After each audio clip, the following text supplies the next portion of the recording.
Hello, Howland Hoover. This is 5th grade's grid drawing project. This one I'm going to go ahead and show you how we're going to make the grid and then how we're going to use that grid to do our grid drawing. The grid you're either going to do where you draw a grid pattern directly on the picture you're copying, or you can use one of the clear, if you have it, a clear acetate sheet to make a grid, and then you can lay this over a picture. And you want to do that if you're using your phone, a tablet, or the picture that you're copying you don't want to ruin.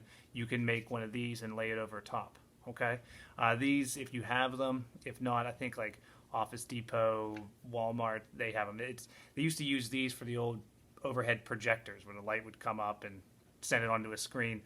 So you might have a few of these laying around, but it's super helpful. The grid itself for drawing is a fantastic tool because what it does is it really helps you line up the proportions, meaning the shape of whatever object is you're drawing, so that it looks like the image that you're drawing. So if you're doing a portrait of someone, you want to make sure that it looks like them when it's done. The grid can help you line up so the eyes are even, where the nose is.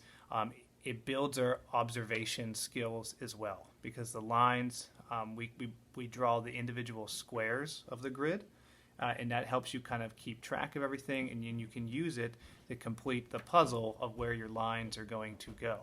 I use this a lot for mine. I'm actually going to be working on this one dog picture, so I'll bring you in and show you. So here's the picture. I'm going to use my phone for it. I lay my grid right on top of my phone, and I can move it around with my pencil until I get it set, and then I will draw that grid onto the canvas, and then I match up each of the squares and draw it in here. It helps me keep track of the image and really help produce a likeness with it. It's also a really huge tool when you're taking a picture and you're going to make something large, so mural work. The Charlotte's Web mural at Hoover, I made a grid on the wall, and I had a grid on the picture, and I just made that little 1-inch square on the paper into a 1-foot square on the wall, and it helps keep everything correct. Okay, so that's kind of like I want to teach you guys this tool so then we can use this in a wide variety of ways. I am just showing you this on the clear acetate. It's the same process that you would do on a printed out picture. So once you know it on the printed out picture, then you can just make it on your clear one and you just lay it on top of whatever it is that you're drawing. Okay? So let me set that aside. Set this aside. All right, here's the picture I want to draw. This is one of Remy's, my daughter's coloring book. I pulled it out. I'm not going to draw the whole thing. I'm just going to probably choose Dory here, the fish. So you will need a picture. Okay, again, if it's one you don't mind drawing lines over, you can draw your lines directly on it. If it's one you want to keep or using a phone, you'll need to make this grid pattern on some type of clear plastic. You will also need then your paper that you're going to be drawing on. So for the grid, when you make it, it's the proportions of your squares have to make sense. Meaning that if I make the squares over here a 1/2 inch, I can make the grids over here in the squares a 1/2 inch, and they'll be exactly the same size. Or if I make them 1/2 inch on the original and 1 inch here, it's going to make this bigger. Okay, but your numbers of your squares have to make sense. So let me show you, walk you through this. So we'll focus on making the grid first. Let's say I'm going to make Dory here. I'll line up my ruler. Bring it a little closer so you can see. I'm going to line up my ruler and decide how much of this I want to draw. Okay, so if I'm going to bring this over to, let's say, 4.5 inches. So I'm going to draw a line to 4.5 inches. Okay, I know this edge is straight, so I can use that again. Come over here, decide how far down I want to make it. Line that up, 4.5 inches, make a mark. Then I can connect these two lines.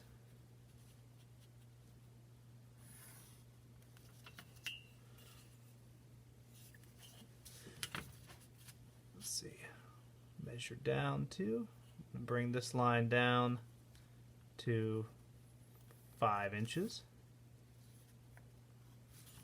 So measure down from here 5 inches. So use the edge of the paper, line up those, make a mark of 5 inches, and connect these two. The size of your grid is up to you. Okay, it's just going to matter here in a second when we pick our picture and then draw it on our paper. So right now, I have 4.5 inches across and 5 inches down. So if I made the squares 1 inches, it wouldn't line up going this way because one of the squares would only be a 1/2 inch. But what I can do is make the grid 1/2 inch squares, and then it will fit. Okay, you have to make sure that your numbers are, you have even squares across. Otherwise, it's going to make it much more complicated. So now I'm going to make 1/2 inch marks on all my lines.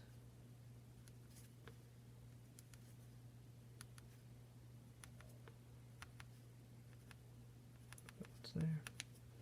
So it ends right here, 4.5. So I go down here to the bottom, line that up, 1/2 inch marks.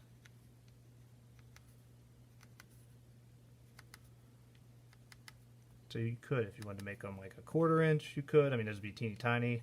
1 inch, I recommend 1/2 inch or 1 inch on your paper because anything smaller than a 1/2 inch is going to be really hard to see. Anything bigger than 1 inch, it's going to be harder to use the grid to help you draw it. Because 1 inch kind of keeps it in control a little bit, which again will make more sense once you start. Now, after I have those, I'm going to connect my lines. Trying to be exact as possible.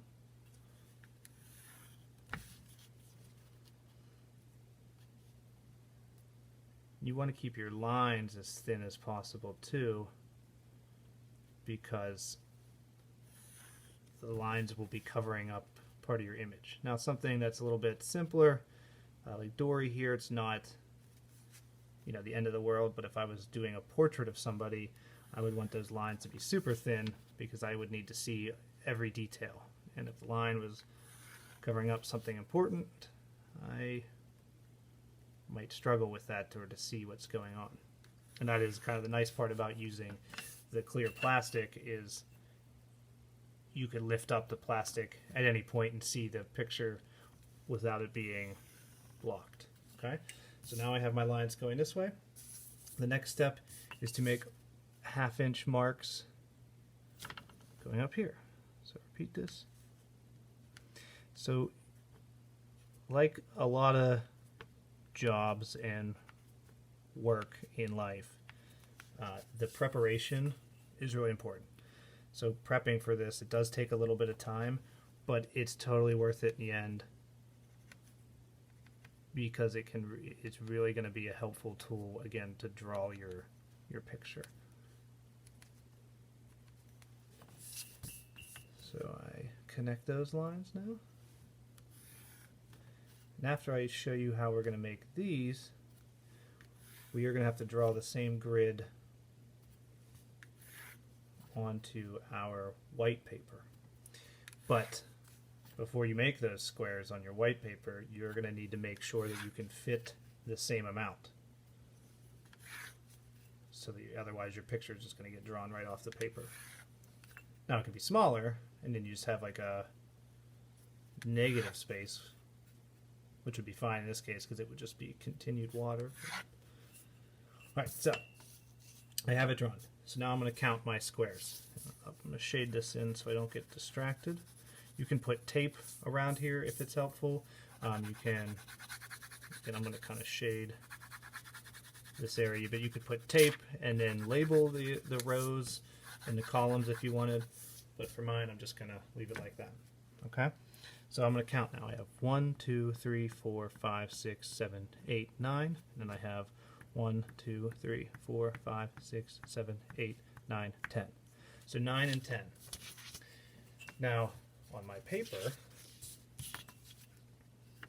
It's exactly 9 inches across. Let me back you up a little bit so you can see.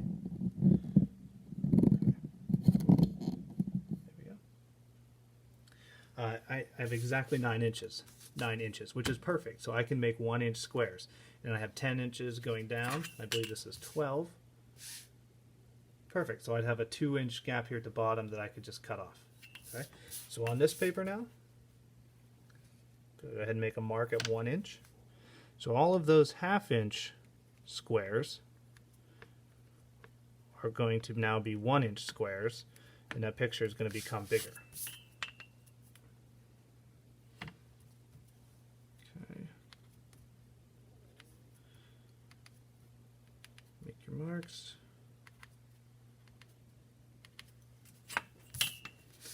Connect your lines.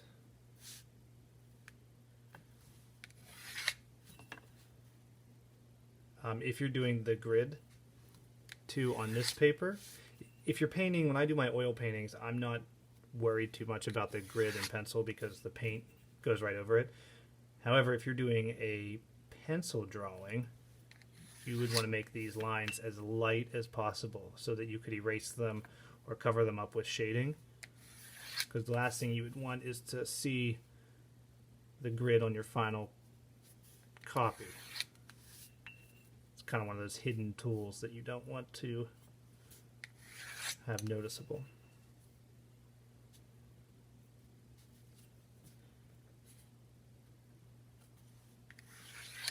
Okay, so now I have that. So now I need to measure down. I'm only going 10 inches, so I put my paper here, line up my edge, put a mark at every inch.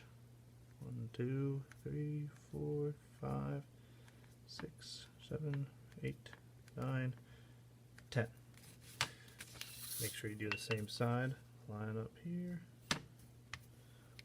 1, 2, 3, 4, 5, 6, 7, 8, 9, 10. I'll start down this side so I don't get confused. Trace here. This is going to be that void area that I would cut off, so I can kind of put a mark there so I, again, don't get distracted. Because it can, if you don't pay attention, you can get distracted pretty easy by all the squares.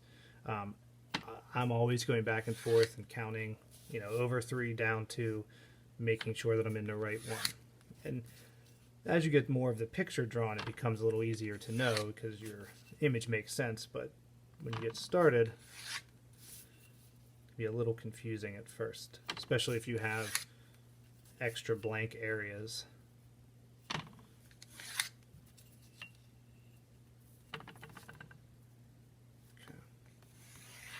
So now, let's see if I make sure you guys can see this. So I have my, back you up a little bit. Okay, so I have my grid on my original. Now I have my grid over here. Now the squares match up, like this square. If I say that's square 1, that's square 1. Okay, if that's square 2, that's square 2. So whatever is in those squares is exactly what you draw. Now before, I think I have it over here if I can find it. I've actually made, for other pictures, they're much larger because I was doing a large scale painting, but one, my grid was 2 inches on the original, so I would lay this on and I could see what was going on just in that square, and I had halfway marks made, so then I could line up here and I would know where the lines were coming in and out of the square on the original, and I would knew where to draw them. Okay, so we'll get started. We'll start here with the fin of Dory, which is 1, 2, 3 over. So 1, 2, 3, and then it is 1, 2, 3, 4. So 1, 2, 3, 4. So if I look at this, her tail is basically just touching that line. And if I know if this is halfway of that square, I know that it's about almost halfway between that. So if I make a mark here, if I know halfway is here and here, her tail is about right here. So I'm just going to draw that line down. Look where it comes out of that square. Okay, it's a little bit further over here, not quite touching that corner. So I'm probably going to bring it here. Then I continue that line down. Gets a little closer yet to that next square. Then it starts to curve back, getting a little further away. And again, check how far down am I? 1, 2, 3, 4, 5, 6, 7. I'm on the 7th one. So 1, 2, 3, 4, 5, 6, 7. Okay, so this one, the 6th one, see how it's almost half? Comes all the way about here. And then the 7th one is where the tail ends, and I'd say that's slightly above halfway of the square. And then it starts to come out, comes out right where those next squares meet. Okay? Up here, if I jump back to the top of the fin, look where that line comes. Not quite at the X, but just before it, which is right here. So then I would draw my line here. Continue that. I find it helpful to do the almost outside edge first of a lot of objects, because again, it helps you figure it out. And it's going to seem odd at times. You're going to be like, that line can't possibly go that far, but it does. If that's where it is on the grid, that's where it's going to be on your drawing, and in the end, it all makes sense and works out. So right now I'm in this square, which is, let's double check it, 1, 2, 3, 4. So 1, 2, 3, 4. And then 1, 2, 3, 4, 5. So 1, 2, 3, 4, 5. Perfect. This dips before it goes back up about halfway of that square. So it's going to come down about that low. Then when it curves up, this fin actually is just right before halfway. So this line's pretty far over here and travels up. Now I'm in this square. Not quite half, traveling up here to about here, and rises to here. And then that fin, the other fin comes down, just breaching that line of this same one. Then I'm back up here. Look where that line comes. It comes into this square, and then it leaves right about half, maybe a little less. So my new one. Okay, so it's a little bit half, not quite there.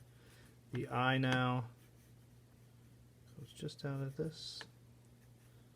Leaves that square just slightly.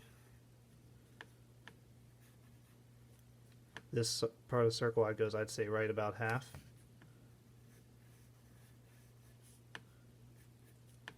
Comes down.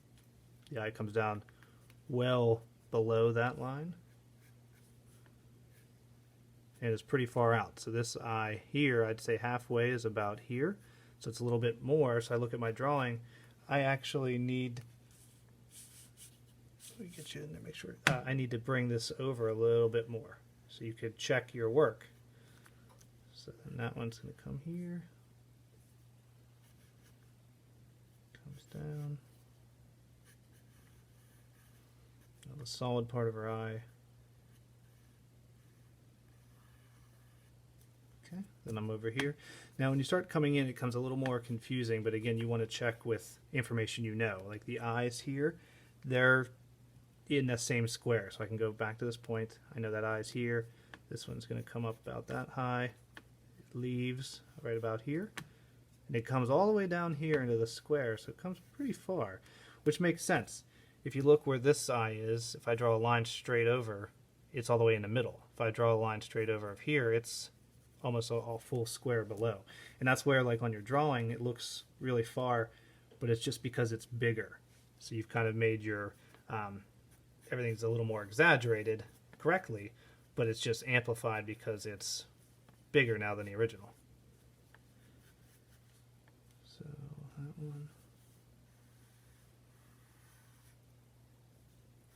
If you have to go back and adjust stuff, you totally can. We just erase it like normal. And when you're doing this, and I often have to remind myself, don't just start drawing what you think is there, or you think it how it looks.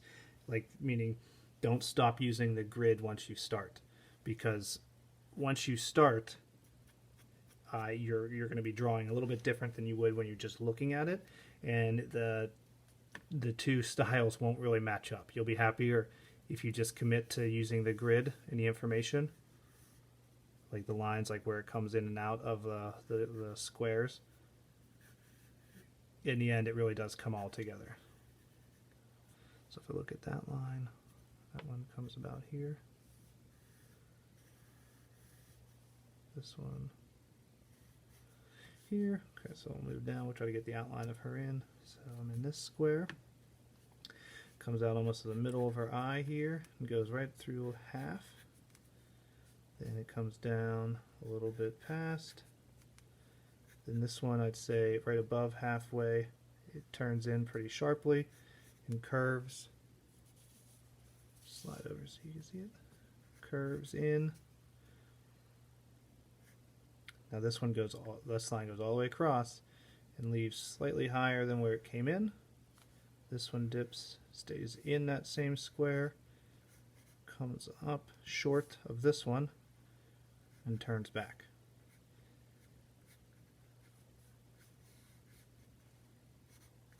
Okay, once I get this into the fin, I think I'll let you guys take it from here. So I'm looking, this comes in, comes out, and leaves right about here. This one comes down. Okay, so I think you guys get the idea when creating the grid. Again, it's a great skill to learn, and it can help you, in great ways when it comes to drawing, because you can really make an exact picture pretty easily with the grid. And then the goal is it helps you with your observation skills. You start to understand where things are, in relation to itself, like where the eyes are, how high this one is above that one, how far the mouth comes in, okay, all of that stuff. All right, have fun with this one. I'll be looking forward to what you guys make. See ya.